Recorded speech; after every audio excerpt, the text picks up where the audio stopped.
PhD publications. Now I'm serving as a lecturer in Apex College in Jamala. And they are my good fellows, Mr. Sialkot and Ms. Aisha Kare. Mr. Sialkot is a PhD English linguistics scholar. He has completed his MPhil in the University of Lahore. He has also 20 publications, and now he is serving in this university as a lecturer. Now, if I talk about Ms. Aisha Kare, she is also a PhD English linguistics scholar. She has completed her MPhil in this university, University of Sialkot, and she has 2 publications. And then now she is serving as a lecturer in Sialkot College. And now I will introduce our supervisor, respected supervisor, Professor Dr. Mohammad Subur Hussain, a full professor in the University of Sialkot. He also served in Saudi Arabia and South Korea. He has great experience in research and more than 150 publications. 150. 100. We are expecting it this year, sir. Yes. Inshallah, this year they will reach 150. Inshallah. And these research papers are not even published in Pakistan, also in international journals. Yes. He has a living legend in Pakistani academia. He is a source of inspiration for many scholars, even for everyone, especially for us. Yes. He is not only a teacher, but according to Russell, he is a medical man. He is working for betterment of academic community, which includes emerging scholars like BS, MS, and PhD scholars. And even for the faculty of university, he considered as a certified. Yes. And as you are there in the audience, you are the judge and audience for us. Yes. And here for the Our audience will be, all the people in Pakistan. Yes. Because this will be, uploaded Inshallah. and they will benefit immensely. Inshallah. They listen to us and watch us. Inshallah. And sir, we are here for a very important topic of research, which is quantitative research. Our aim is not just to define it, but to explore it deeply, understand its philosophical foundations, research designs, data collection, variables, data analysis, and also validity and reliability, and its relevance particularly in English studies. So this session is totally designed to be interactive and engaging, and we hope that everyone will actively participate, right? So I think without further delay, let us begin our discussion in quantitative research, right? So having briefly introduced our respected supervisor, ourselves, and the focus of today's session, we would now like to gradually move towards the central theme of our discussion, that is quantitative research. So, after setting the context, let us now begin by understanding that what quantitative research actually is, and what researchers do in it, and how it is conducted step by step. Yes. So, first of all, we will talk about that what is quantitative research, right? Yes, sure. Okay. So, according to me, quantitative research is systematic and a structured form of inquiry that focuses on collecting and analyzing numerical data. In simple words, we can say that it is research that deals with numbers, measurements, statistics, and measurable facts rather than opinions or personal experience. Yes. Right, sir? So, what do you think about this? I think this is systematic. Whenever we say that this is systematic, we should also relate this systematic element. We can see even this systematic kind of element in any kind of research, even in researches like in sciences. All the researchers focus on the element of systematic. There should be certain procedures, there should be certain steps to follow. That is why this is systematic. And when we talk about it, this is based on numbers. Obviously, we should go for numbers in quantitative researches. And when we say such kind of researchers are based on numbers, numerical data, we focus on like scores, we focus on achievement, we percentages, we focus on frequencies, and in some cases we use SPSS tool and R tool. There is another tool that is called R, and through this tool we can measure the scores, and even in some cases we can achieve the achievement level. And here, when we want to achieve this goal, how to measure the achievement, then we are supposed to go for the functional definition of achievement. We can relate it with numbers. For example, if a student gets 20 marks out of 20, the achievement level is higher. If he gets lower marks by 5 marks out of 20, then the achievement level is very low. So in this way, we can say that this research focuses on numerical data. Can we also say, when we say numerical data, then we in a way kind of confuse the young generation that number can be with number only, then you are quantitative. Yes, sir. Whereas quantitative is a state of mind, it's a mindset, it's an approach. And here the researchers, they focus on facts. Yes. And they focus on the reality, exploration of reality which is universal. Yes. And their focus is to generalize it to other contexts. Yes. And as a result, their agenda is different, their aim is different, their objectives are different, and their own, upbringing, background, which they bring in, and then the nature of inquiry, the nature of area of research, and then your objectives, they push you on the quantitative track. And that means that you are in search of reality, which is universal, which doesn't have many versions, and which emerges by exploring the facts, not the people, but the facts related to it. And it is all systematic. Yes. We start from a beginning and we end a particular realization of reality, of the fact, that particular fact. Exactly. So, Asha, what do you think about this? So, basically, when I talk about quantitative research, it is a type of research that focuses on measuring variables such as numbers and analyzing facts and then through statistical techniques. And the word quantitative, if we are talking about the word quantitative, it's come from the word quantity. So, which means amount or number. So, quantitative research answers questions like how much movement occurred, is there a significant difference, and is there a relationship between x and y, and does x cause y. So, yes, it does not focus on personal stories or opinion. Instead, it focuses on objective measurements. Yes. She mentioned variables, which is very crucial in quantitative research. Yes, sir. Now, can we have a discussion on variables? Yes, sir. Yes, sir.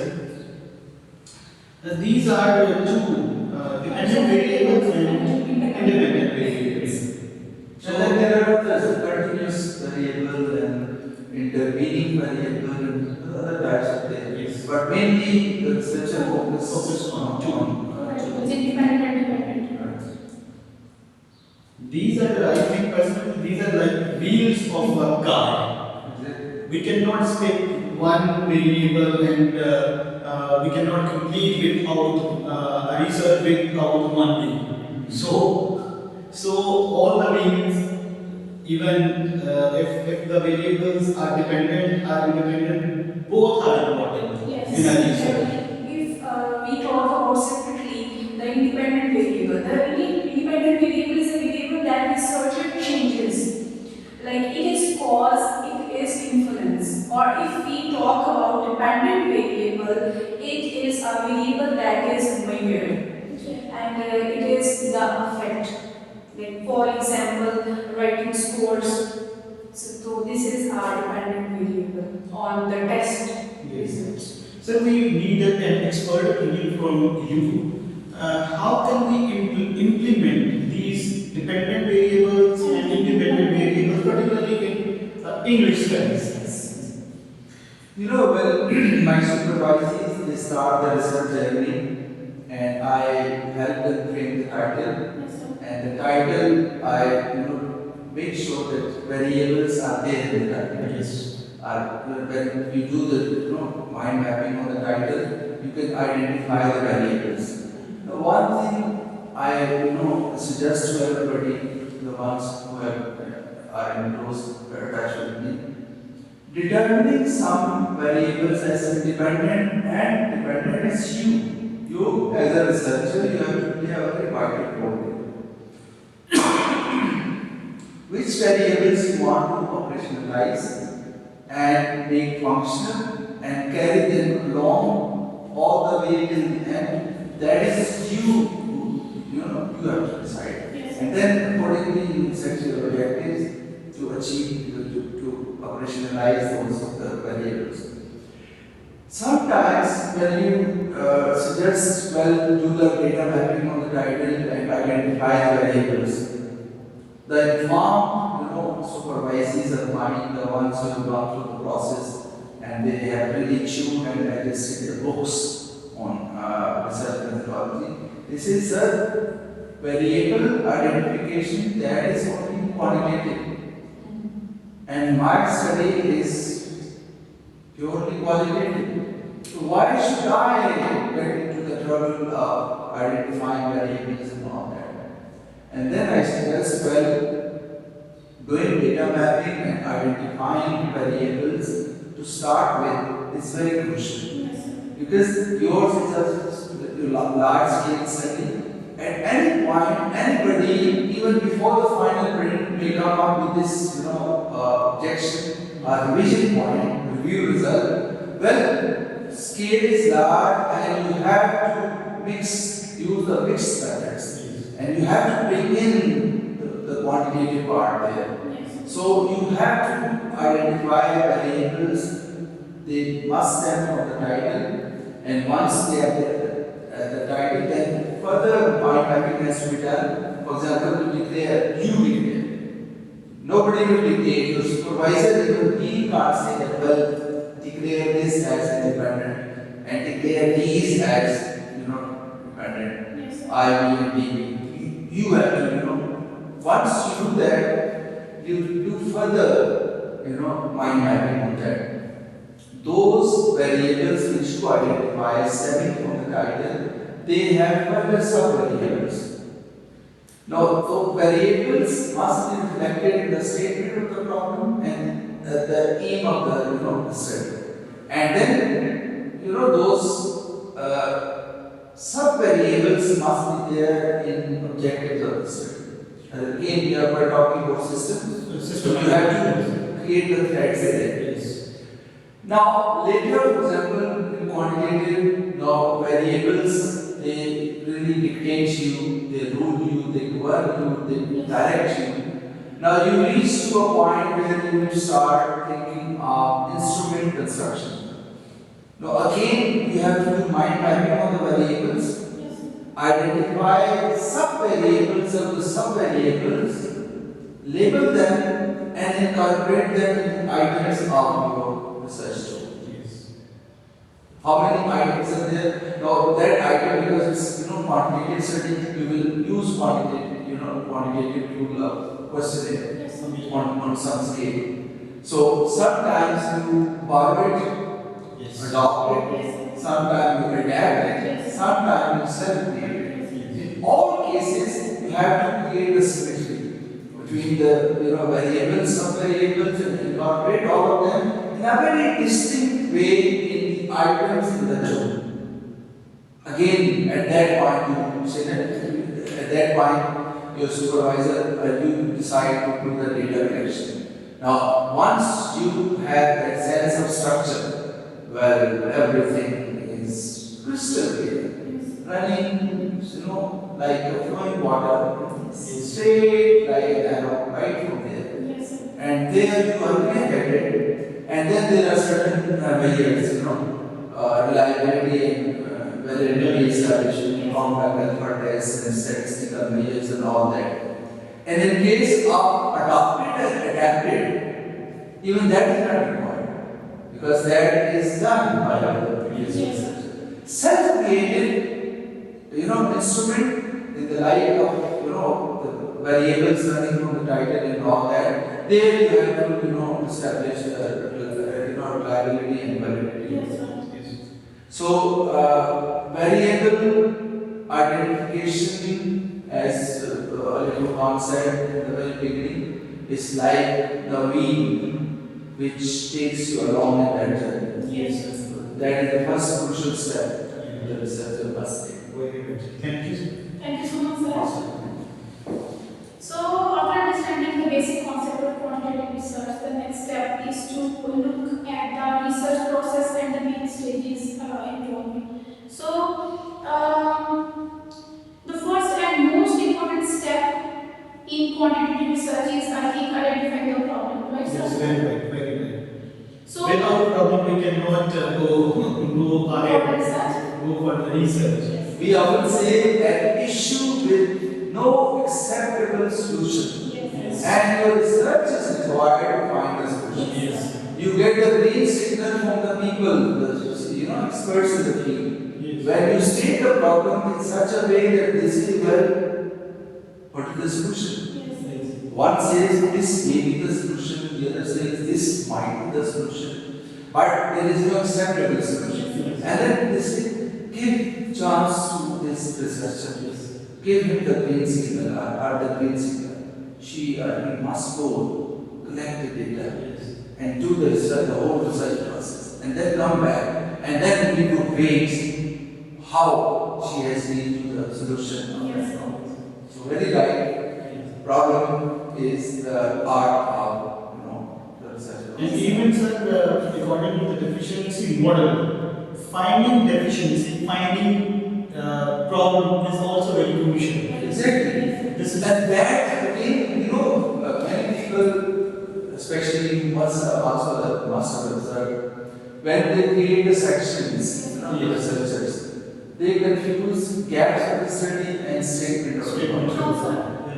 Whereas gaps of the study is the base on which you state the problem. Very right. And gaps of the study has separate section. Yes. Now, I remember one of my supervisors, she was linguistically very expert, very proficient. And I said, well, see, this sentence, it says gap of the study, then this, you are stating the background of the study, this, you are stating the significance of the study, this, I did the surgery of the whole paragraph. I said, where is the problem? And next meeting she came and she converted the same paragraph to statement of the problem. Expert use of diction. The problem is the issue which is faced by the stakeholders. The choice of phrases and diction. Yes. That is also very, very crucial. Yes, sir. No sentence must not begin with giving the impression that you are dealing with some other section. Yes. You are stating the problem. Yes, sir. Sir, according to me, research problem is very clear and specific and researchable issue, gap, inconsistency, or difficulty in existing knowledge that a study intends to, investigate. It basically explains that what is wrong, what is missing or unclear in the current literature, and why it requires systematic investigation. According to me, this is a research problem. Asha, according to you, what is a research problem? A research problem is a clear or specific researchable issue, gap, and or difficulty in existing knowledge that a study instead to investigate. But I believe we must not mistake the audience who listen that it's not gap. It doesn't lead to the gap. Gap leads to the statement of identification of problem. Yes. It explains what is missing, wrong, or unclear, and and why the issue is important, or how it affects. Yes, and in simple terms, our research problem identifies the issue between what is known and what needs to be known. So That is, we often say standing on the shoulder of giants. Yes. Research is an attempt to stand on the shoulder of giants. That means to take a thread from the past, bring it into the present, and then take it to the future. That is, on the timeline, you travel on the timeline, and then you can say that your research will contribute and it will have far-reaching implications. One thing, my supervisors, when they come to me and they say, sir, statement of the problem, everybody says that, well, research starts with a wonderful problem statement. Now, should it be in one paragraph, or two paragraphs, or three paragraphs? General practice is it should be in one paragraph. yes, one paragraph. Sometimes I allow two paragraphs and also three paragraphs. Fine. And how these paragraphs can be divided into one to Yes, so the thematic kind of. Yes. One thing is a paragraph is a paragraph. Yes. Topic sentence, supporting details, including sentence. Sure. If that is not there, it is not structured that way, then you can't claim, it to be, you can't claim that it's a paragraph. Yes. Poor paragraph construction creates a very bad taste in the mouth of the readers, especially you at PhD level. So, let's say, paragraph number 1, background to the problem, right? And paragraph 2, state the problem. And paragraph 3, talk about the implication of resolving that problem. Then, that all this section will be a wonderful section. It will establish the background, state the problem, and then talk about the implication of resolution. That. But there are some, supervisors, they are very precise, they are very sharp and straight, and in one paragraph they achieve. Yes. But at PhD level, because your scope will be huge, and you can be elaborating on many points. So your subsections and sections also must be elaborated on. Yes, sure. Right? And that is why, please keep in mind that at PhD level, when you write statement of a problem, you can say that in the paragraphs. There are certain other things, those are very important with reference to problem statement.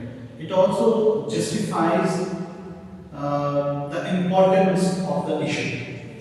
And it also indicates and investigate how to investigate the need, why this study is needed. Yes. These two factors are also very important while we are focusing on a statement of the problem. The issue is important. But sometimes certain people I have seen that they skip background in the statement problem. So can we say that without background the statement is complete? They rely heavily on the other sections. For example, there is a section background of the study. Yes. And if there is intersection cohesion, Yes. then there is no issue. Fine. Because the reader in introduction will be reading right from the first paragraph, background of the study, scope and significance of the study, aim and objectives of the study, limitations and delimitations of the study. And then he will reach maybe somewhere the researcher has put it at a place where it links with something and after links with something before. Then there is no issue. But if you want to create a kind of, give a wonderful package within the same section, then better option is that, one paragraph background of the problem, second paragraph statement of the problem, third paragraph application of resolution. Yes. Then I go for this, please. I personally feel that background must be there in the statement of problem. I have my own opinion, and I think you Yes, are also at each level is recommended. I recommend Very well. because you have this slow word limit that is much more as compared to this level, master's level. So you must utilize the chance. So if I need some suggestion from you, if I talk about structure, so a well-written research problem must be have background of the issue, identification of gap, evidence from literature, is it no?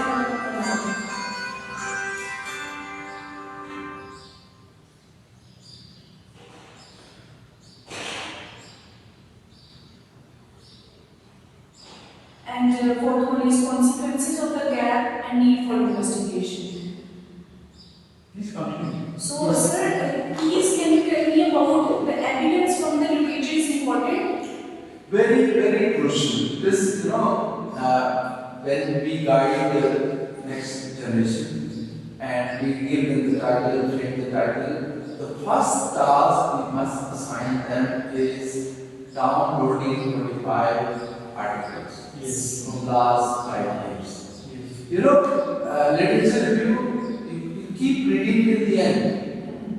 Yes. The first layer which you must capture that is at the beginning of the journey. And that has to be, recent studies. Last year, at the most last 5 years. Yes. And they must provide you the gaps. On those gaps you must stand and state your problem. And then your journey start. And then other references, for example, you bring in the books later for theoretical framework to explore the theory. Seminal works from any century. It's been 30 years out in the past. And then maybe next layer of data, secondary data for literature review. Now maybe you come up with 25 articles from last 10 years to be used at places where you make documents, where you need index citations.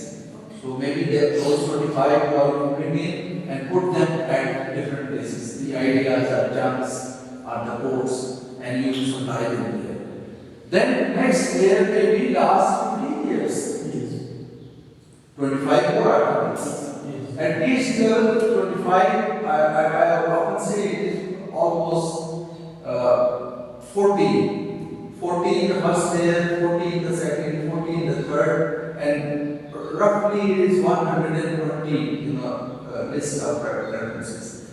That list, it comes to you or comes in your way in phases. The beginning of the journey, middle of the journey, and at the end again, where we talk about the finalization.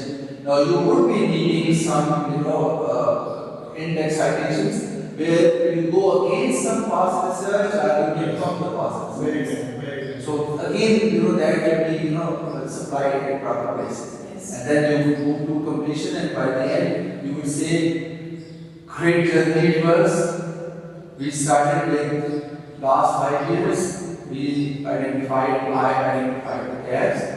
Those gaps provided me the chance to state the problem, and everybody said, wow. In the background, 25 to 40 research studies. Later, you keep reading and keep exploring and keep adding till the completion, and then finally you say, during this journey, I read 120 research articles and 5 books.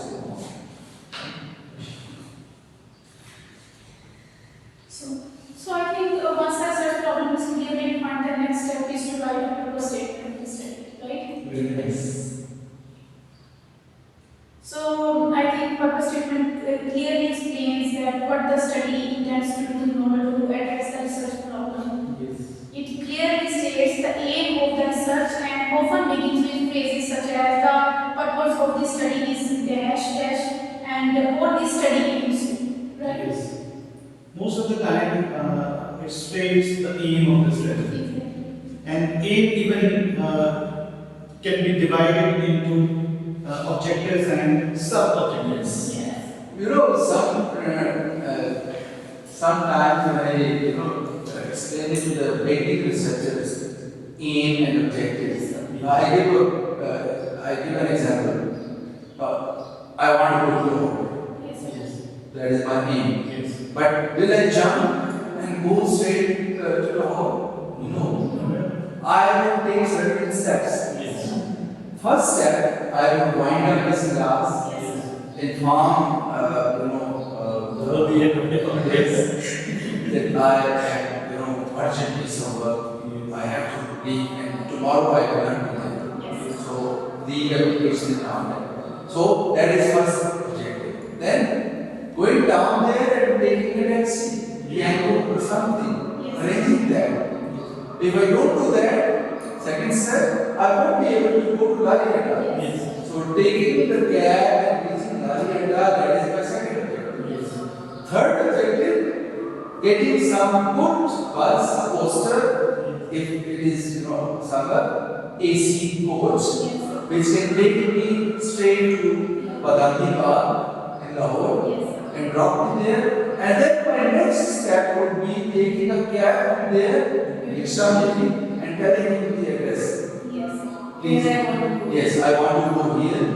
Please take me there, and then we reach there. So if So I often say, aim is the mother, Yes. objectives are the daughters. Aim generates objectives.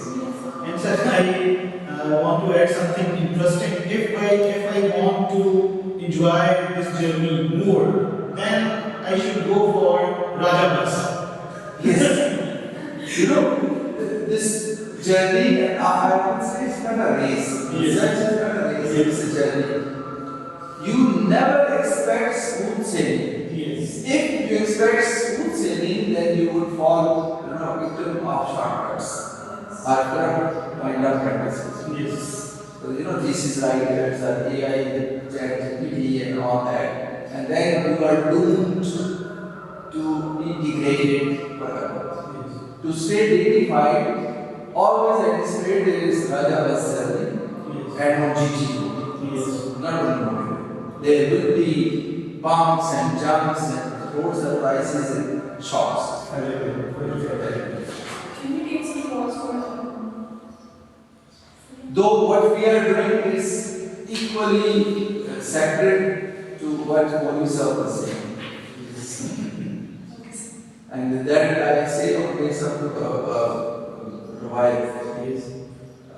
Nabi Park entered the messages on being on right side, there are people offering, the mass. Yes. And on the left side, there were people in a group like us. Yes. They were having a discussion. And Nabi Park said they are also doing wonderful job. About that. They are also doing wonderful job. Knowledge, Yes. discussion of knowledge. I will be part of that. Yes. That's what Nabi Park said. So never feel guilty for such occasions. We are doing wonderfully well. Yes. Amazing. So I should want to say something about his purpose statement. I want to say about his purpose statement, clearly explain what the study intends to do in order to address the research problem. It answers the main objectives of the study, and it usually begin with the phrases like the purpose of the study is, the study aims to, the present study seeks to. So the purpose statement tells the reader exactly what the researcher plans to investigate. That's it. Yes. In some cases, it also highlights the population sample of the research also. So it's in short way, it's given direction to the study. Yes. So Very clear direction. Exactly. I think such topic is very important after this, right? Obviously, sometimes it has been said that this is a kind of golden thread. The topic must be relevant to the statement of problem, and the statement problem must be relevant to the objectives being present in purpose of the statement. So this is very much important. All the things must be knitted with that golden thread. Exactly. So in that we said clear purpose statement, it lacks focus. Obviously. In the study. So I think it is important to clearly understand the difference between research topic, a research problem, and a purpose statement, Yes. right? So according to me, research topic is a broad area of interest, and research problem is a specific issue, and purpose statement and what the study intends to do to address the problem, right, sir? Very right. I think we didn't discuss about the topic, Yes. and the young researchers listening to us, they would be keenly interested in knowing what is the topic. Yes. It must not be more than 14 words. Yes. Very right. That it must be separated by a column. Yes. Yes. Something before the column and something after the column. Yes. Yes. It must reflect the problem which you are trying to seek the solution. Yes. And then it must tell the reflect the variables of the set. Yes. Variables must emerge from the title. And it must also tell what you want to do, how you will do it, and why you want to do it. Clearly, you must be in a position to tell that this phrase or these words, they tell what I want to do. Yes. These words, they tell how I will do it. Yes. These words, they tell why I want to do it. Yes. How, why, what. Yes. So that must be there in the title. How, why, what? Yes. And sir, I just want to ask you that some researchers say that this must be a phrase. It shouldn't be a sentence. What is your opinion regarding this? Yes. Two phrases. Yes. One phrase before the column, Yes. the other phrase after the column. Now, when one is a sentence, then it looks very awkward as a title. Yes. Title must be, and then we often say that content words must be capitalized Yes. in the title. Apart from, the labels, prepositions, Yes. or, articles and all that. Apart from that, each and every word must be capitalized. In sentence, we don't do that. Yes. So, it must not be the sentence, it must be the phrase. Yes. Yes. Or phrase or clause. Phrase. Phrase. What is the difference between phrase and clause? Clause includes a subject and a predicate, but there isn't any predicate in the topic. And researchers do not add any predicate or action verb. Action verbs are not there in the topic. I haven't seen any topic which includes an action verb. That is why this is not clause, this is Phrase. And mostly it is said that it is a noun phrase. No. Yes. When anybody asks you the difference between sentence and clause and phrase, Yes. they are different. Yes. They are all group of words. Yes. Sentence, group of words. Clause, group of words. Phrase, group of words. Sentence has a verb. Yes. Clause has a verb. Phrase doesn't have a verb. Sentence gives complete meaning. Yes. Clause doesn't give complete. Completely. Phrase doesn't give complete. Yes. So in the title there are phrases, Yes. not clauses. Yes. Right? Very good. So there are some other steps like if I talk about the second step, like we form our search questions, right? So obviously. And also in a third we develop a hypothesis. So do we develop research questions in quantitative research? Most of the researchers, quantitative researchers, those focus on hypothesis. But in some cases, certain researchers allow results. Well, why? Because it's again large scale study, Yes. and at any point you can bring in the other paradigm, paradigm that is qualitative. Yes. So qualitative requires research questions. Yes.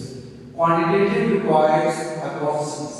Yes. So it's better to build them on parallel kind of structure. Hypotheses and research questions running side by side. Yes. And if later the reviewer or at any point you say that I was purely quantitative, then they may say, well, let's remove research questions. Yes. That will work, right? Sir, there are some also key characteristics of quantitative research, like it is objective, it uses measurable variables, it tests hypotheses, it follows a structured design, and it also allows generalization, right? Yes. So, I think we should talk about that. Why is quantitative research considered scientific? Because like it follows a logical and systematic process. It emphasizes measurement, control of variables, and statistical verification. So, for instance, instead of saying student seems more motivated, quantitative researcher would measure motivation through a scale, questionnaire, and calculate the average motivation score. So, this makes the findings more precise and more accurate. Yes, I think that when we say that this is a science, Yes. obviously research is a science. And when we say this is a science, it is not again systematic. Yes. It needs certain procedures. We cannot avoid procedures in any scientific inquiry. So we must follow certain procedure, certain steps. And those steps and procedures include certain techniques. So that is why we can say that this is all systematic, and when scientific, it includes certain systems, and sometimes it is also experimental. We add experiments in quantitative research. So when we add a kind of experiment in science, this is pure kind of science. Yes. Today our session addresses quantitative research. Yes. And quantitative research, basically, that is in the custody of natural science. Yes. When we divide the two hemispheres of knowledge, natural sciences Yes. and social sciences. Yes, sir. Natural sciences, quantitative. Yes. Social sciences, qualitative. Now, in modern times, they are merging. They merge together Yes. based on the needs, purely on the need base, kind of merging the methods. Mixed method designs are suggested by Quantitative. But basically, when we say quantitative, we mean to say that your approach right from the beginning is like a pure scientist. You don't explore our mind about dogmas, our perceptions, our experiences, our people. Yes. Your concern is not people. Yes. Your concern is totally altogether different kind of paradigm or different kind of approach where you are picking the pulse which are purely on the pattern of scientific method. Yes, sir. Why? Because you are in hunt of a single reality, a universal truth, and your target is to generalize that result. And as a result, you deal with altogether different gadgets into that paradigm. You are not there, you are dealing with people, interview or observation, kind of qualitative research, which take you towards the people and trying to explore the mystery of the people. Here you deal with the numbers, stats. You just quickly calculate. Yes, sir. And you have the statistical mindset, quickly you come up with the results which is acceptable to all. Yes, sir.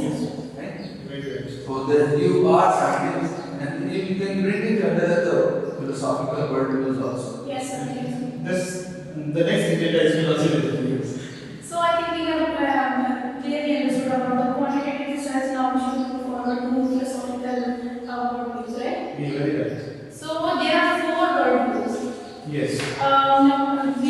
First is post-positivism, and second is constructivism, third is transformative, and fourth is pragmatism.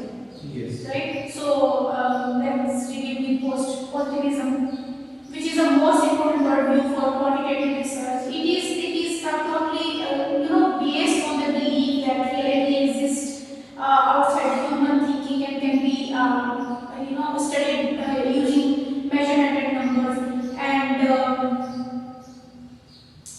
And I think it is totally based on quantitative research, post-positivism. Yes. Yes,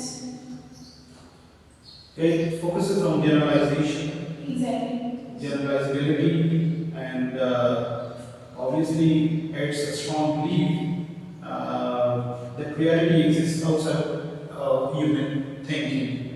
But sir, I really want to know that really reality exists. Is there any reality? Philosophically, what do you say that this is reality? For example, if we say that 2 plus 2 is equal to 4, Yes. is it reality? And it is a generalized phenomenon. 2 plus 2 is equal to 4. But sometimes we listen that out of the box, 2 plus 2 is equal to 22. Yes. This is where we people, because we are basically by default, we are qualitative. Yes. When we face the people who are purely from quantitative or post-positivists, Yes. and they say that reality is just calculated, it's visible, can be measured, and there is no controversy on that, reality. There is only one. And when we are from the qualitative people. In our case, there can be 101 versions of the same reality. Very right. And when we see people forcing, kind of imposing on us their worldview, which is purely scientific worldview, we resist. And why? Because we are philosophical. Yes. For us, 2 plus 2 can be even 5. Yes. It can be 3. It can be 22. We, create meanings out of nowhere. We are imaginative people. We have our past. We have our fluctuations up and down. We have our emotional self, our spiritual self. Maybe we are sitting here smiling and going back home, the news comes. The scholars have committed suicide based on just small emotional kind of trauma. Yes. No, natural scientists, they can't explain all that. What happened? Yes. They were all perfect sitting here. Yes. Now, here, social scientists, they come up with this. They explore the complexity of human scenarios, and especially in this sector. All the issues faced by human beings in language-related contexts. That is a research focus. So I was thinking about that when I was reading on this particular worldview. I think there isn't any hard definition of reality and a pet definition of reality with reference to quantitative research. Sometimes we need to have an operational definition or functional definition of the term in the research, in quantitative research. Just because of that, those are not real intentions, and we need certain interpretations. Most of the time, we remain unable to define certain realities. We give just our own interpretations, even in quantitative research. If we do not add operational definitions, sometimes we avoid operational definitions in quantitative research, and if we do not give functional or operational definitions of certain words like motivation, if we want to explore, if we want to investigate motivation in quantitative research, first we need to define, we need to give operational definition of the motivation. For example, if the student get marks like 20 marks out of 40, then he is motivated. So my focus or picking or inclusion criteria was highly motivated students. Yes. And highly motivated operational calculation is in the last semester exam, the students getting 20 marks were taken as highly motivated. This is will be called operational calculation. So this kind of defining the truth, defining the reality and operational definition. Yes. That and then sometimes there are definitions already in the existing literature. Yes. So you bring them in and modify them a little and operationalize them according to your grade. Again, adaptation. So we can adapt operational definitions. Like achievement has a kind of operational definition, motivation also. There are other constructs which have their operational definition. There's one more thing that was, I think, I was thinking about that. Even I asked from you people also. Can we add an other worldview in quantitative research other than post-positivism? When there is, for example, the other worldviews, they push heavily towards becoming unit-centered. Yes. So that means that now you are enlarging your scale and bringing in this post-positivist streams into that, and altogether creating a different umbrella. Very, But purely quantitative is post-positive. Yes. very good. So, but how it is different from constructivism? Because constructivism is totally linked with the qualitative research, right? Yes. So, what is the difference? Constructivism, the reality is kind of emerging. Yes. That's what you captured. Realities are constructed in social context. Exactly. So, right from Plato's time, Aristotle, Plato, when Socrates in particular, dialogic kind of reasoning, and that would lead to knowledge creation. So, our purpose is knowledge creation. So, when people interact with them, and that is documented and recorded and brought into research focus. So, you altogether you are in constructivist paradigm. Here, your concern is not the post-positivist version, kind of stance. Yes. Here it is constructivist. Yes. And that is why I call it. Yes. Okay. Okay. Mr. Session, do you want to add certain things with reference to words? If I share my view on the core idea of constructivism, so reality is subjective. Yes. And if I say that people create their own understanding based on experiences, culture, and interaction. So knowledge is constructed, not discovered. Yes, one thing I picked from your discussion, this is all subjective. So subjectivity is not there in quantitative. Yes, exactly. This is all about objectivity. Objectivity. Thank you, Ms. Aisha. Okay, we discussed four Four worldviews. worldviews. Post-positivist, Yes. constructivist, That is transformative transformative, and and pragmatic. yes. And then in the other book, Presley talks about theoretical stances. Yes. There are also four. Yes. What are they?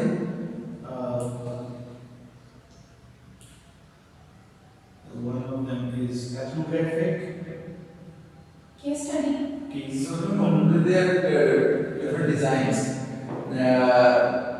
Epistemological, ontological, axiological, and methodological. So these are theoretical stances. Right. And now see the pattern here. Our researcher must be very clear. Research starts with philosophical worldview, Yes, sir. then it is stands on four theoretical stances, and then you go down and there are three layers: Yes. qualitative, quantitative, mixed concepts. This is methodology. Yes, and then your roadmap goes down to the micro level and you start doing all the steps. But behind that, you must be very clear that four philosophical worldviews, four theoretical stances, then three research methods, and then you go on and data collection, data analysis. Sir, now we will talk about third purview, which is transformative, which focuses on research as a tool for social change. What do you think? Obviously, this is again, it talks about social change and it focuses on the subjectivity. So, this is purely relevant to qualitative research. Yes. When I read this fourth edition, and I was reading the introduction, and in the introduction, President discussed that in this edition we have added one more philosophical worldview, that is transformative. I was so happy, very excited. All my life I had been chanting this slogan, transformation. Yes. Transformation of students into scholars. Yes. Transformation them, transforming them into better human beings. Yes. Transforming them into excellent queen. Yes. Transforming the role of a teacher is transformation. Wow, thanks, respect, you listened to me and you brought this transformative word here in fourth edition. No, here the researcher, and why it was not there earlier? Research, they say, must not start with preconceived notions. Yes. That there is already something wrong, and you are the champion of the transformation mission, and you go there and reform it and put it right.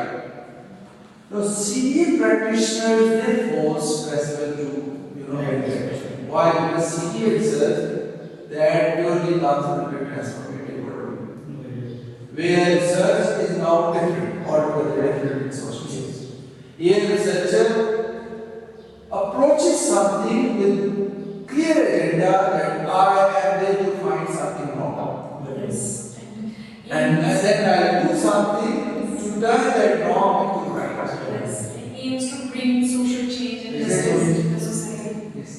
Obviously, CE practitioners they focus on discrimination. Obviously, this is a problem. Discrimination is a problem. Yes. Marginalization is a problem. Racism is a Nonsense, problem. actually, Misuse of power is also there. And how language is manipulated and how through language we want to mind control. Yes. Public mind control. All the conspiracies which are hatched in the kitchen of the political people. Yes, even religious people, CDA, social agents. Yes. They are agents of social change. Yes. CDA practitioners, transforming the world. Yes. They go there and they expose them. They unearth what is hidden behind the cover. So very bad issue we have mentioned there. Here, CDA practitioners they do not focus on examination, exploring. They basically expose. Yes. And in some cases, they dissect. Yes. As a medical man, as a surgeon, they dissect the problem. Surgical strikes. Yes. That is what they do. Very good. So, sir, we can say that post-positivism is quantitative purely, Yes, and purely. constructivism is qualitative, and transformative is also qualitative. This is also qualitative, about Qualitative. subjective, and there is a subjectivity, then this is all. But pragmatism is mixed method. Yes. So why? You see, pragmatic approach here, you wait and see how the patterns will emerge, Yes. how the meaning will reveal itself through the process. Your focus is on the process. Now, maybe you start with qualitative, and but you have to see and bring the other paradigm in order to give a complete picture. Pragmatism always believes in capturing the complete picture.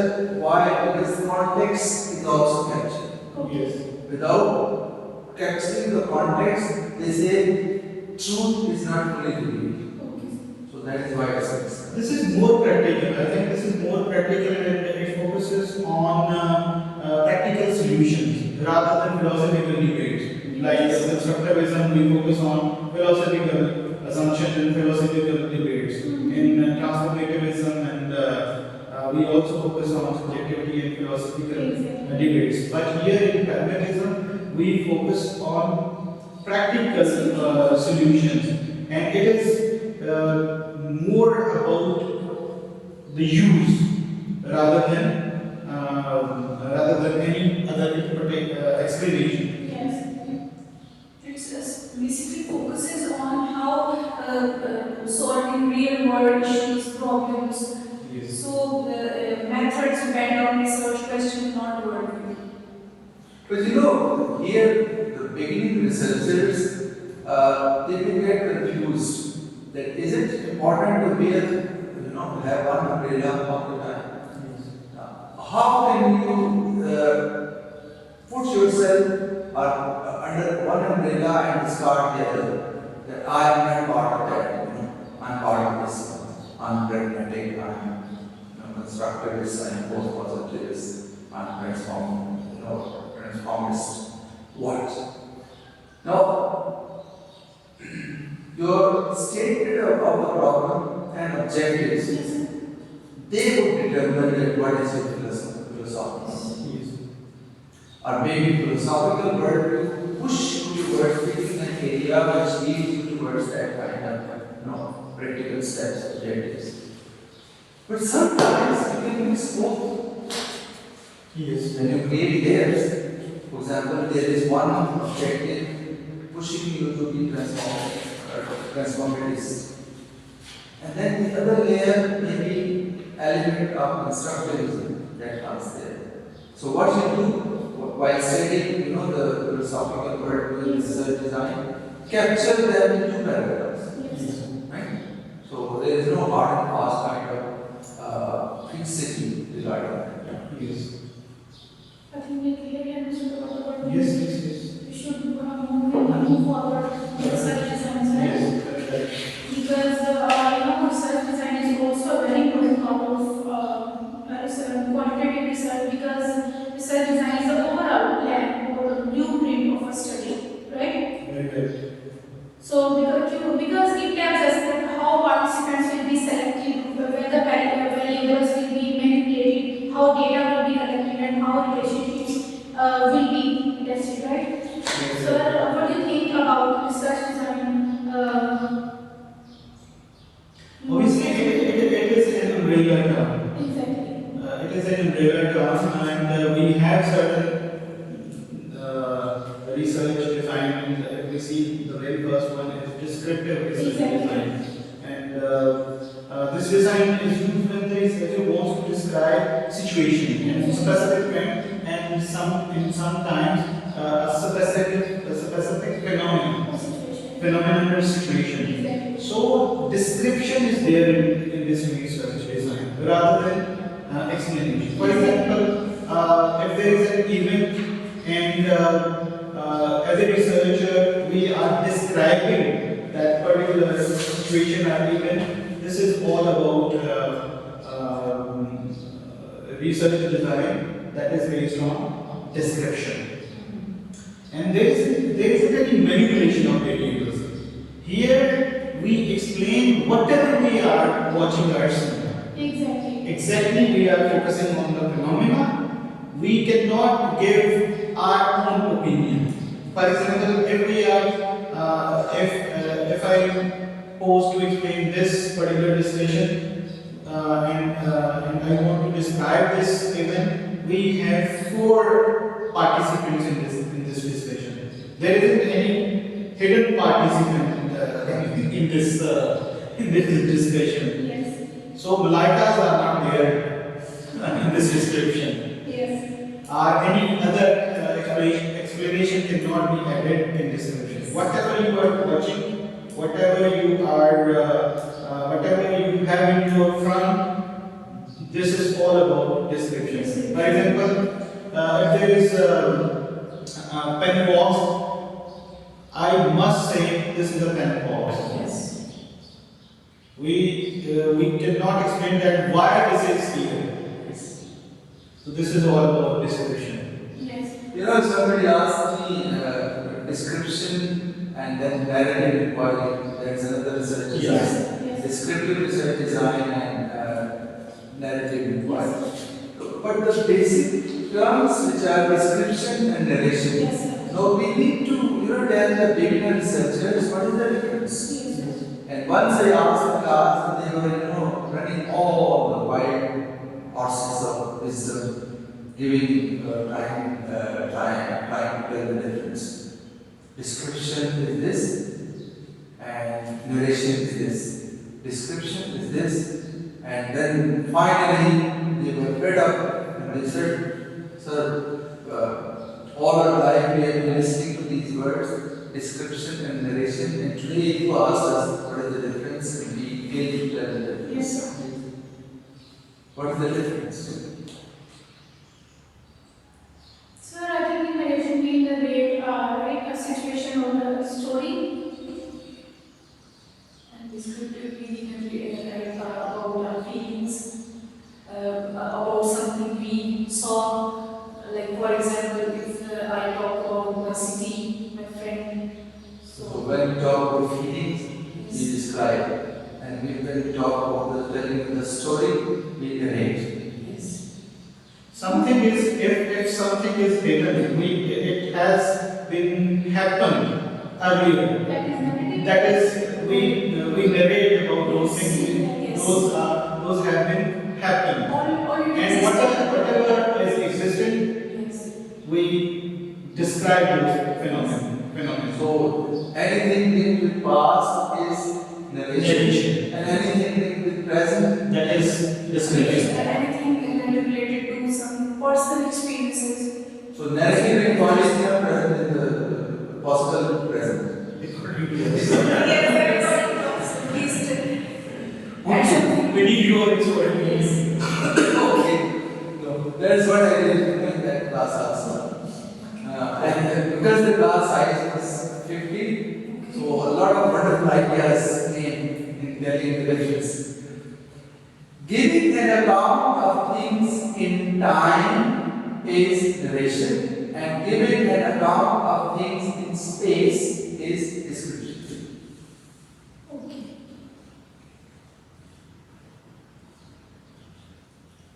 Now, time, past, present, future is. Okay. Okay, that is time. Yes. So, it's the narration is not only linked with the past. And anywhere where it is linked with time, past, present, and future is narration. Anything linked with space, microscopically or telescopically, anything in space, you will describe it. Very good. Right? And when sometimes you have to combine both them. Sometimes the writers are descriptive, sometimes they are narrative. Narrative art and descriptive skills, that is very, very vital for researchers.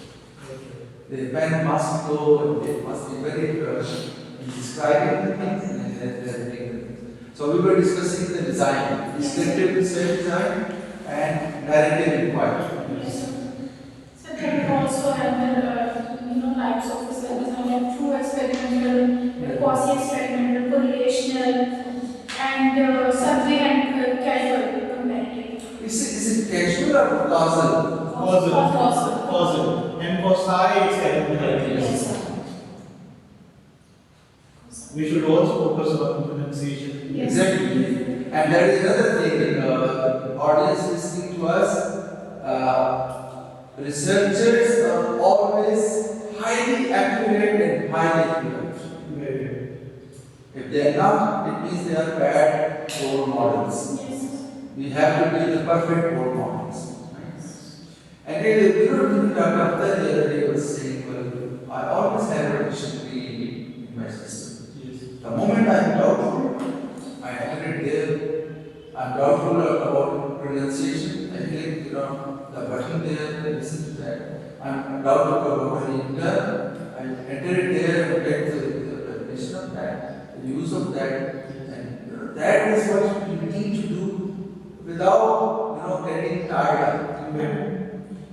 This is very easy even nowadays. Yes, now We can download dictionary. I have also downloaded a dictionary that is offline. I can use it without any internet connectivity. Exactly.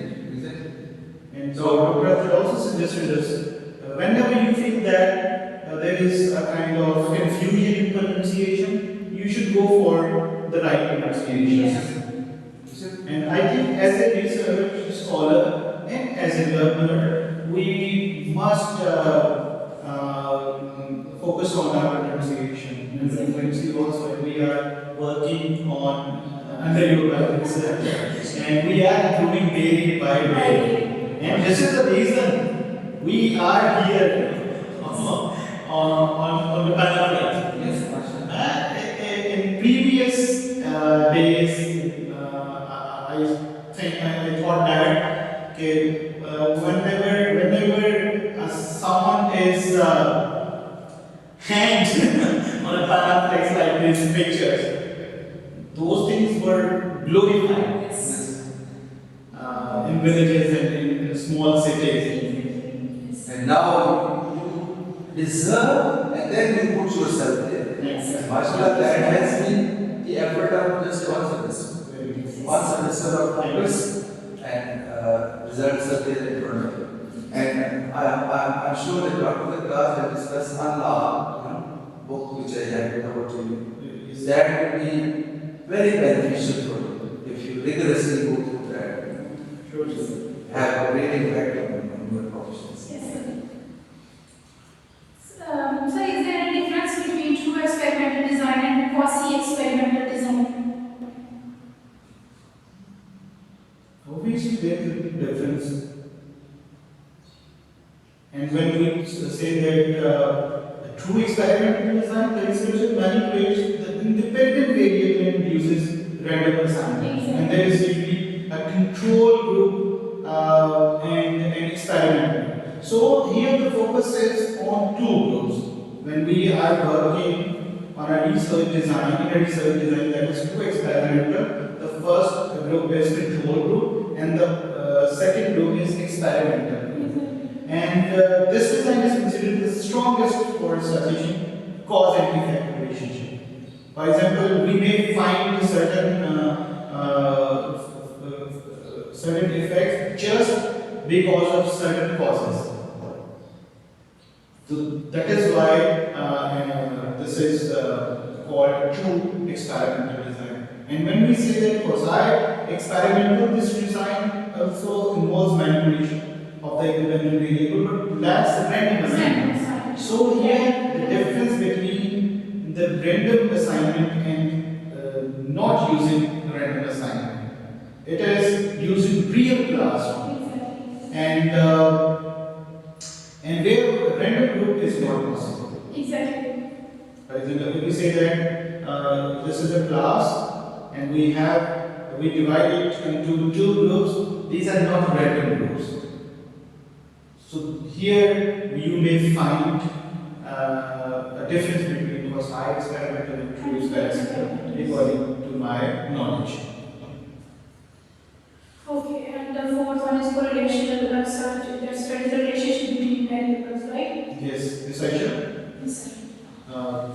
You add something about correlation design. If I talk about correlation design, it is used to study the relationship between two or more variables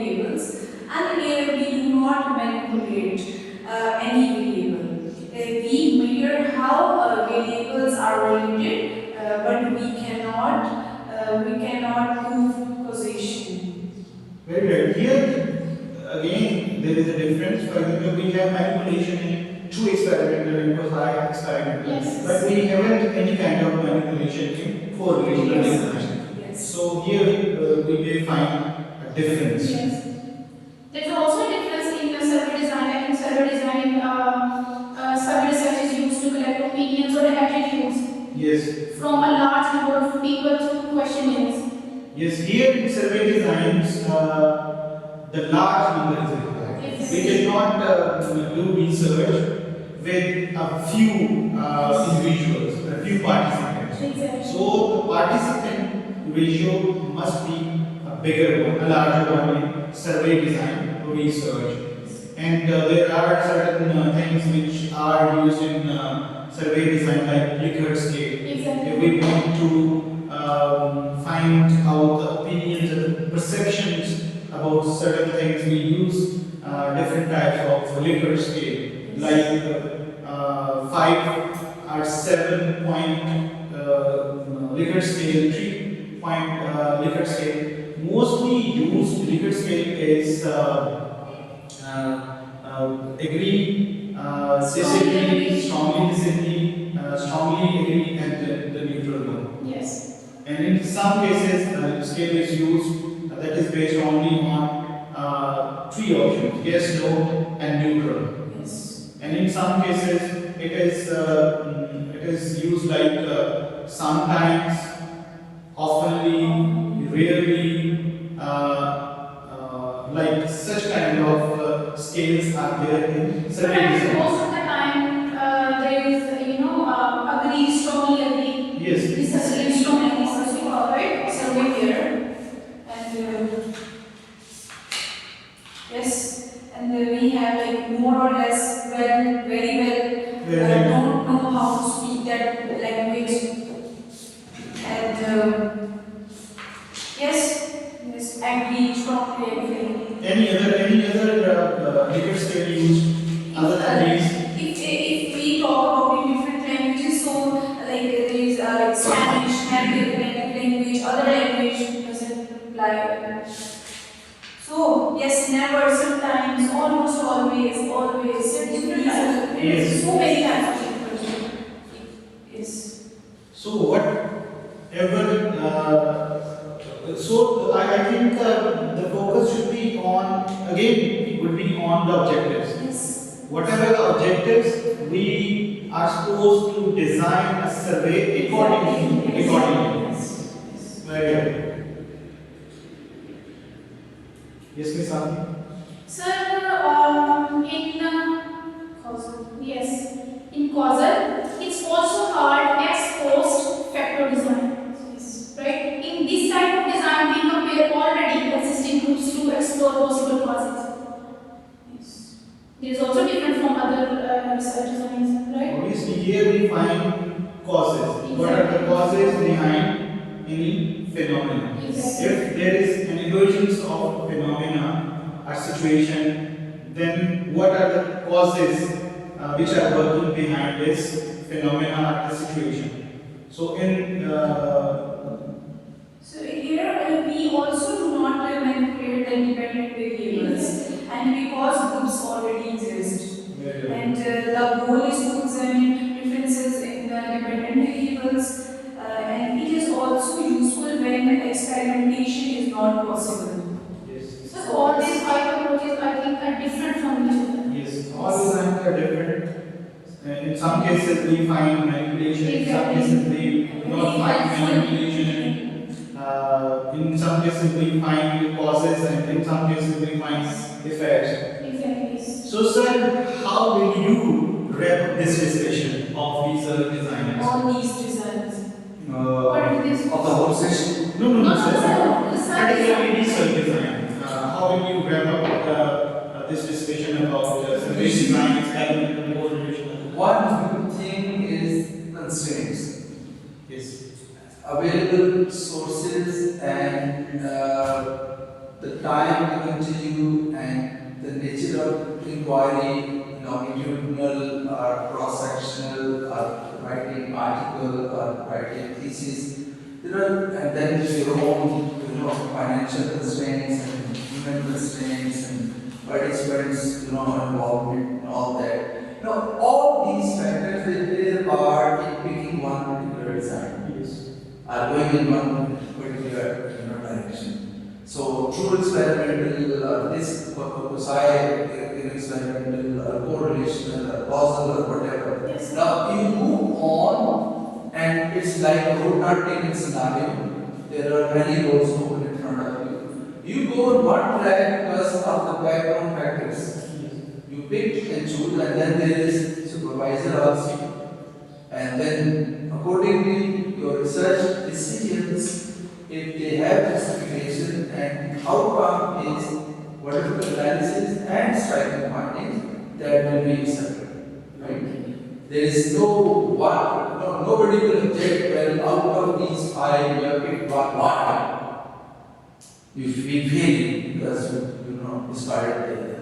Your justification must be there, and if you have done it yourself, if you have walked in that track, yourself, you would know why, what happened at that time. And then you must document all the process as you go and cover this distance in the journey.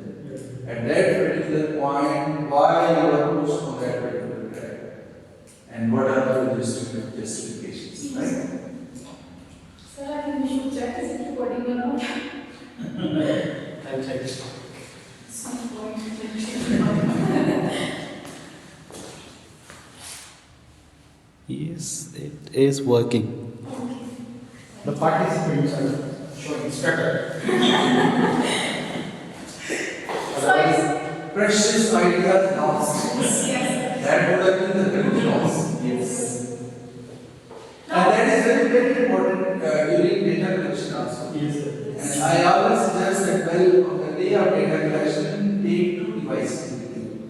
Yes. If one, God forbid, if it doesn't work, Yes. then at least the whole interview, 30 minutes time, the whole data, that should not be wasted. Yes. It must be recorded into, backup plan. So in case of the session, there was no backup plan. Yes. As a result, we were wasted, things have been lost. Sir,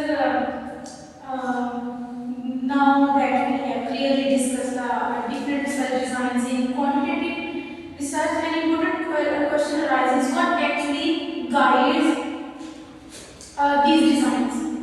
Right? On what basis do researchers decide what to test? The answer lies in theory. Yes. So theory is very important. Yes, exactly. Very important because it plays a central role.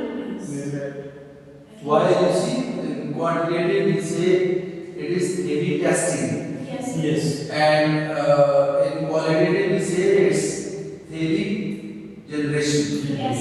You kind of generate the theory Yes. in qualitative. Here you test the theory. Yes. Yes, and theory is a set of ideas, principles that explain things, works. So theory is very important. So basically, it is a set of assumptions, ideas, beliefs, Yes. and there are different theories also which are the part of quantitative research design. And if you see, the very first one is behaviorism. Behaviorism. So, researcher, how can we add this behavioristic theory in quantitative research? And what is the difference between theory and model? So if I talk about quantitative research, theory is the foundation because it helps to predict, test and monitor the relationship between variables. And if I talk about model, the model is something that is What are different theories? For example, you said Behaviorism, fashion, crashes, theory, Yes. and social Asymmetry theory, Yes, second energy position.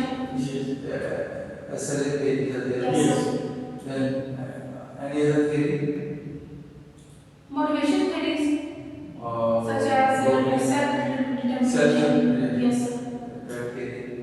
structuralism is Structuralism is also. structuralism is Structure, also cognitive. cognitivism Exactly. is also there. Okay, now what are the models? Can you name some models? Failure, Social cognitive models, stress and warm levels, Multimodal discourse analysis. yes. So what is the difference between model and theory? Model, I think theories is a set of presupposed assumptions or beliefs, and the model is a kind of gray structure that has specific steps to analyze phenomena, linguistic phenomena, literary phenomena.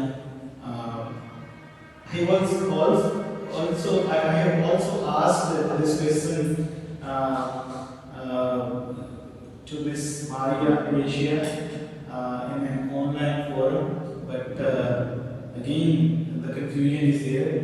How we can differentiate these two phenomena, and can we add a theoretical framework even if we have model?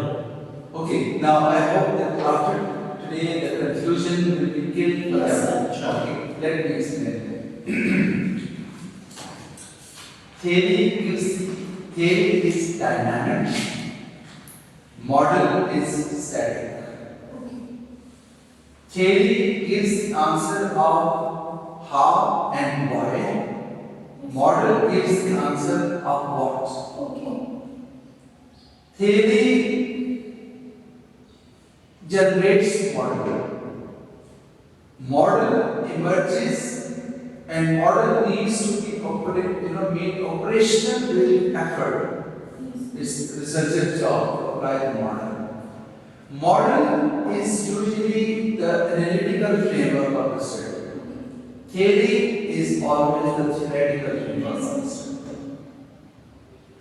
If I give you the example, though that is example is the other way because the name is so huge. Well, Allah Almighty says, "Laqad kana lakum fi Rasulillahi uswatun hasana." Uswatun hasana, if you translate that is model, Yes. role model, right? Uswatun hasana. Now, if you take our Paigambar Azam as model, then behind that there is Quran theory. Yes. So Quran is the theory and Nabi Pak is model. Yes. Right? So now the question about the framework. Yes. Whenever you have a model, you apply that on something to do the analysis. In case of Nabi Pak, you apply it on your own life. Yes. And then there is self-accountability, self-actualization, self-reforms, jihad in nafs, and then Hukukul Abad and Hukukul Allah, emerging from that model. Why you are transforming yourself in the light of that model. That model emerges, behind that there is Quran. Quran is book of, authoritative book of theory, so it gives the answer of what and how as well. Yes. I hope my answer was convincing. Yes. Sir, after the theory, research questions, which are very important, right? There are also types of research questions like difference questions, relationship questions, effect questions, and there are also important characteristics. So, Asha, you want to say something about research questions or these types? So yes, as you mentioned the types of quantitative research question, there is something about there is difference questions. Like if I talk about difference question, these examine whether two or more groups differ. Or if I talk about relationship question, these examine whether two variables are related. Or if I talk about effect questions, like cause effect, those examine whether one variable influence another. Or so yes, these are the research questions. types. After such questions, hypothesis is very important, and there are also types of hypotheses. Null hypothesis and quantitative hypothesis. And in quantitative research, we test hypotheses. Exactly. Directional and non-directional hypothesis. Yes. And there are also variables. We have to discuss variables in detail. I think we should skip.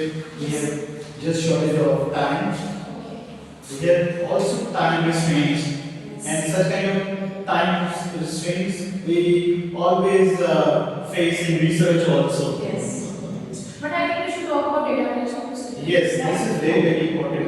Must focus on data collection. Quantitative data collection is systematic and standardized. Yes. There are common methods like surveys, questionnaires, and standardized tests. And even we have also discussed this one surveys and has also focused on how to collect data. Exactly. And if there is a kind of survey or questionnaire, we can adapt, we can adopt, and we can self. Yes. But we are not talking about the importance of data collection. We are talking about the methods, but not why it is important. So, according to my view, it provides evidence for your study and it ensures your results and it helps to test hypotheses and it also supports generalization if done properly or not. So data collection is very important. Yes, there are certain ways like surveys and questionnaires and standardized tests are always there to collect data in quantitative research, and then pre-test and post-test, particularly in experimental research, design, and structured observation. Yes. This is very important. Yes. In some cases, we use a checklist Yes. of observations. And even these observation checklists in the structured observations can also be adopted, adapted, and self-created. And if we create by own self, then we should focus on the validity, reliability of the observation checklist, and even the content. Is the content, yes, is the content is relevant or not? Yes. Relevancy must be observed in any way of data collection. Yes. If we are using questionnaires, we should add those statements which are relevant. Yes. If the statements are not relevant, the reliability and the validity of the questionnaire the tool would be at stake. Exactly. So the next point. Research instruments, as we already talked about the Likert scales, Yes. right? Pre-test, post-test, We have already discussed. and we talked about validity and reliability. Yes, how can we check the reliability of the instrument? This is important. Yes. And by using SPSS tool, we can check the reliability, that is compact alpha. Yes. And the cut point figure is, Aisha, what is the cut point figure of compact alpha? It has been discussed previously. Yes, sir, but I really want to add some more. Is it 0.7 or is it 0.8? Sir, but I'm confused about it and I really want something. Any guess? Any guess? From forward. Cut point figure for this alpha. Compact alpha. Is it 0.7 or is it 0.8? Maybe it's 7. Is it 0.7? Yes. Right option. It means she has done the reliability of research project. Yes. Is it more than 0.7? Still not there? First March is the deadline. Yes. I think we haven't opted any survey. Yes, my study is all about qualitative research. Yes. We are not opting survey design or Yes. Now I think we should talk about data analysis Yes. and interpretation. Data analysis procedures. Like data analysis is the process of organizing, summarizing, and interpreting numerical data using statistical techniques. Yes, this is very much important. When we have conducted a research and we are on a point of data analysis, then we should focus on how to add tables and figures and how to interpret those tables and figures. If we have used SPSS and we have done with data, basically we have run the tool and we have tables, then interpretation is very much important. Exactly. Now here it's very crucial to know the difference between analytical framework and analytical tool. Fine.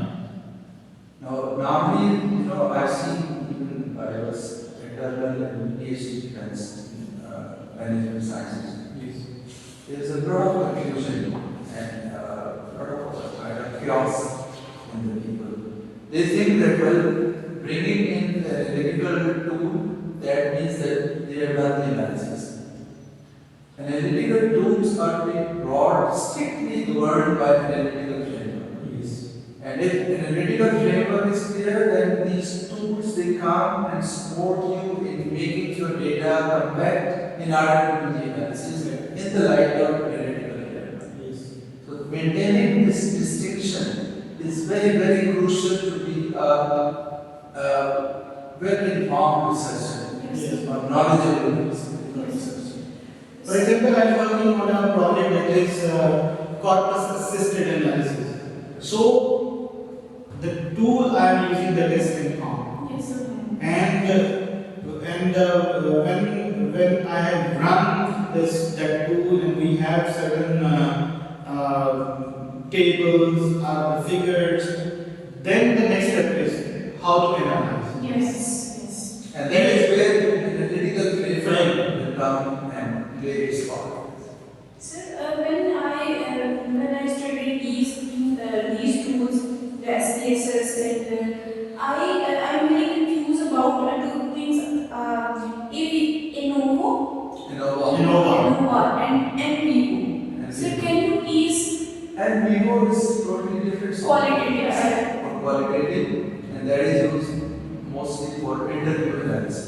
Sir, can you please add something on these? What? And Vivo, Yes. and Vivo, first thing you go to ID center and download it on your system, Yes. right? And for that, the data you need, that is not stats. Yes. That is interview kind of scripts, Yes. long lessons.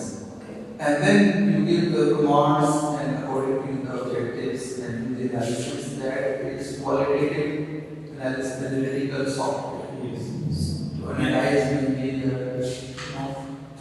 interview data. Yes. But when it comes to the other SPSS, they are totally statistics, numbers. That is your data. You put it there, and then you generate figures and tables and charts. So, sir, when we do thesis in qualitative, so NVO is very important. So, sir, do you think that this software must be we are not familiar with it? There is There must be the kind of workshop. yes, it must kind of also So be again, Samara is I prepared, I call them fabulous five. Yes. So class which is now going in third semester. Devra, Maida, Marie, and Raja. Yes. Zen also. Now, I handed their class over to Dr. Samara, and I asked her to teach them the same way. And she already has the same teaching philosophy and teaching approach and English only approach. she kept training and transforming them in a rigorous way on my pattern, though I handed over that task to Dr. Samara.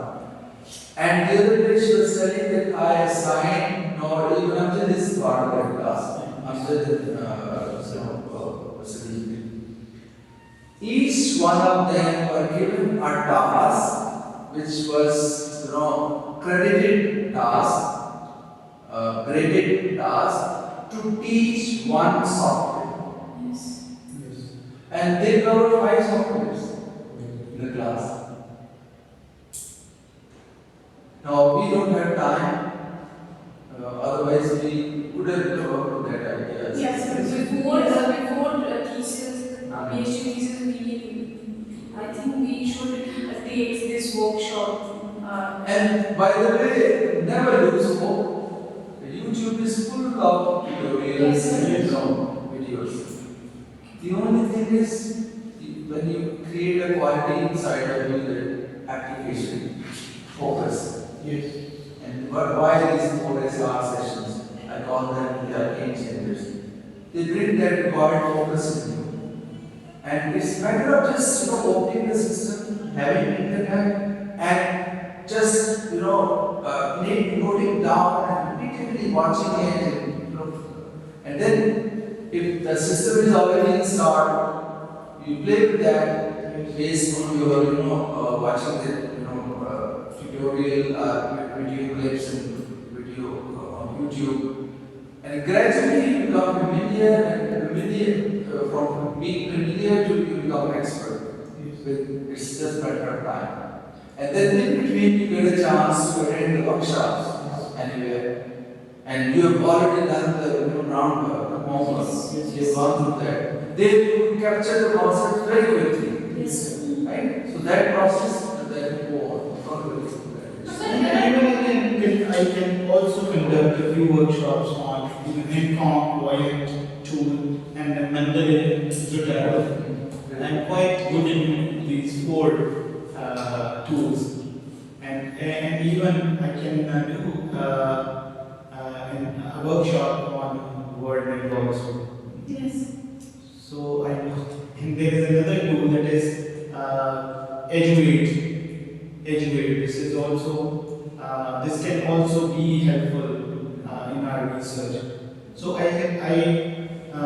can conduct workshops at least 7. So we should conduct our workshop. And inshallah we should take. and we will.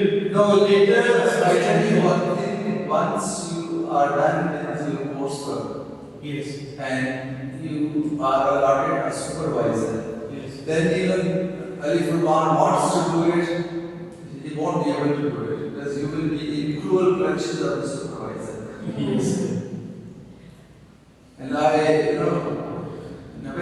was very sad that because it's 423. Yes. I own them. I taught them in the first semester, second semester, third semester. Yes.